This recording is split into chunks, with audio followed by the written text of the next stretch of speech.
सन्माननीय मनोज जरांगे पाटलांचं आवाहन टीव्हीवरनं मी आत्ताच पाहिलं, सोशल मीडियात पाहिलं की राज्यातल्या अभ्यासकांनी आंतरवलीला यावं आणि राधाकृष्ण विखे पाटील साहेबांनी जो काही आता ड्राफ्ट दिलाय असं त्यांचं म्हणणं आहे, त्यामध्ये सुधारणा सांगाव्यात.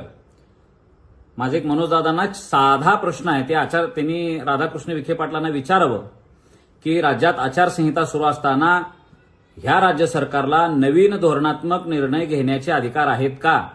माझ्या माहितीनुसार संविधानाचा अभ्यासक म्हणून राज्यात आचारसंहिता सुरू असताना नवीन धोरणात्मक निर्णय घेता येत नाही.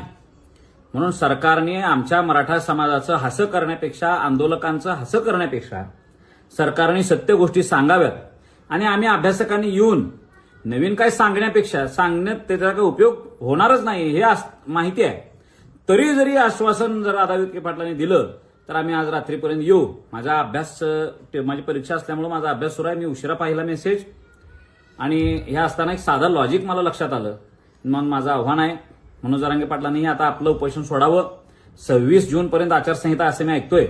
आचारसंहिता झाल्यानंतर आपण उपोषणाला बसू आणि मराठा समाजानं ठरवण्याची गरज आहे की कायदा आणि संविधान ह्याच्यामध्ये काय आहे, त्याच्या तरतुदी काय आहेत, यानुसार आपली मागणी ठेवायची आहे का आपण उगा भावनिक आंदोलन करायचं आहे. मी सत्य बोलणारा माणूस आहे. माझ्या गोष्टी काही लोकांना लागतात, पण खऱ्या गोष्टी ह्या लोकांना टोचल्या तरी त्या खऱ्या गोष्टीचं महत्व वेगळं आहे, त्या उपयोगाच्याच आहेत. मी बऱ्या गोष्टी बोलणार नाही, बरं वाटावं असं मी बोलणारा कार्यकर्ता नाही.